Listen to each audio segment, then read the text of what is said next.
Dalam Islam memang ada hari-hari yang baik, ada malam-malam yang mulia, ada bulan-bulan yang perlu kita muliakan. Nah, surah ini dipahami oleh sebagian orang bahwa ini adalah bulan yang menakutkan atau hari yang menakutkan. Sesuatu yang kemudian akhirnya kita tidak melakukan apa-apa, tidak ada namanya pernikahan karena memang misalnya ini adalah sesuatu yang buruk atau yang berat dan sebagainya misalnya ya.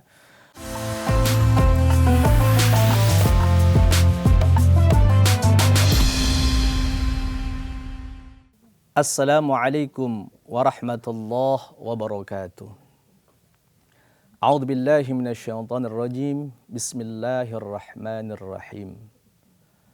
Alhamdulillahirabbil alamin. Wassalatu wassalamu ala nabiyyina Muhammadin sallallahu alaihi wasallam. Para pemirsa yang dimuliakan Allah Subhanahu wa taala, ketika manusia dihadirkan di muka bumi ini penuh dengan tantangan dan ujian kehidupan. Bahkan di dalam janin, dalam perut seorang ibu, janin yang ada semuanya beriman pada Allah Subhanahu wa taala. Alastu birabbikum. Apa kalian mempercayai bahwa aku Tuhan kalian? Lalu semua kompak orang di Eropa, di Amerika, di Indonesia berkata, Bala syahidna, kami bersaksi bahwa engkau Tuhan kami ya Allah. Namun ketika kemudian dilahirkan oleh seorang ibu, bisa jadi anak itu menjadi Nasrani, Yahudi, Majusi, tergantung keyakinan orang tuanya, bahkan tergantung pendidikan orang tuanya. Orang tua kita juga memberikan pendidikan tergantung kultur budayanya.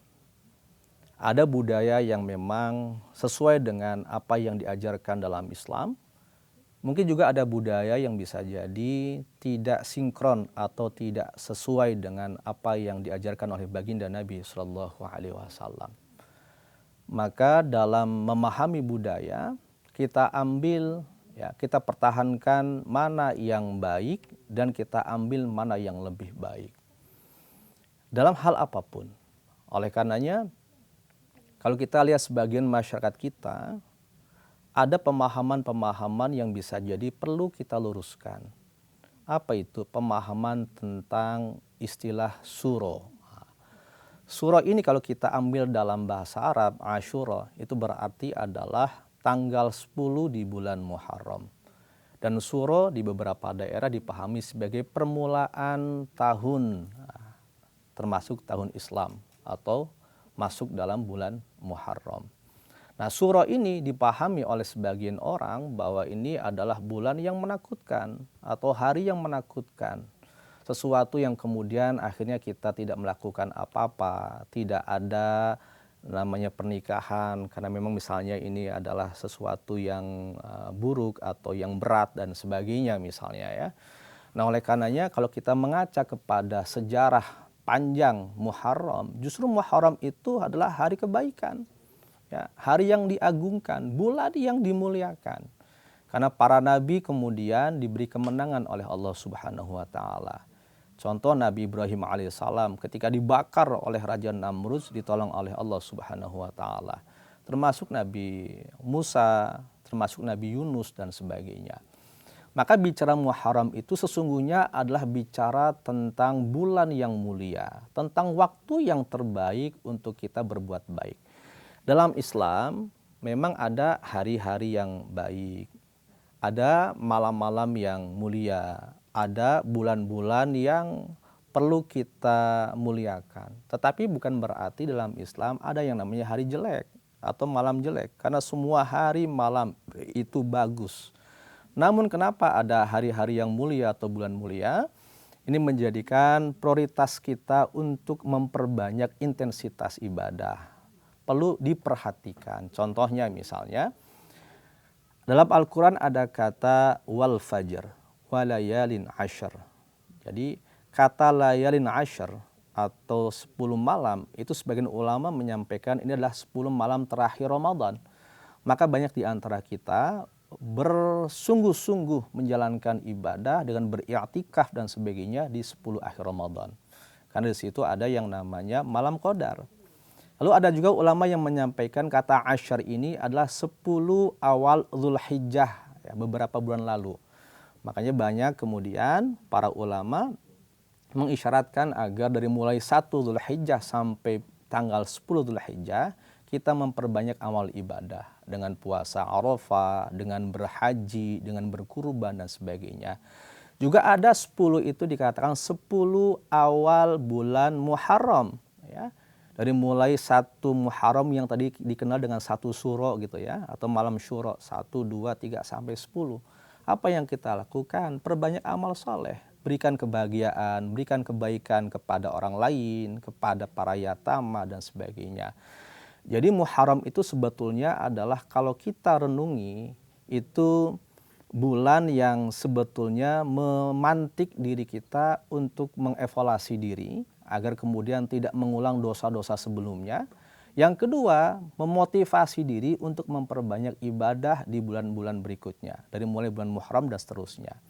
Jadi tidak ada istilah yang namanya malam buruk, misalnya begitu ya, pantangan-pantangan lain dalam Islam, bahkan misalnya kaitan dengan pernikahan, hajatan dan sebagainya, bisa dilakukan kapan saja. Karena dalam muamalah, dalam hubungan interaksi dengan manusia, itu semuanya dihalalkan oleh Allah, kecuali kemudian datangnya dalil yang mengharamkannya itu.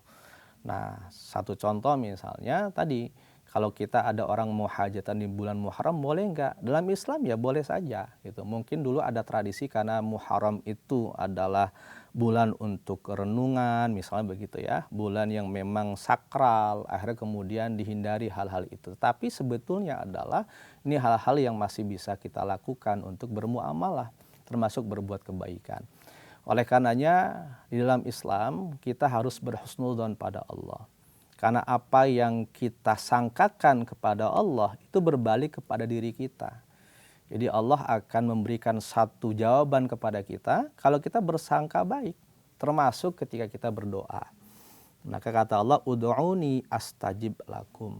Ya, mintakan kepadaku, akan aku ijabah. Walaupun nggak sekonyong-konyong. Kalau kemudian semua diijabah doa-doa kita, lalu bagaimana kemudian kita bisa berikhtiar dan berusaha?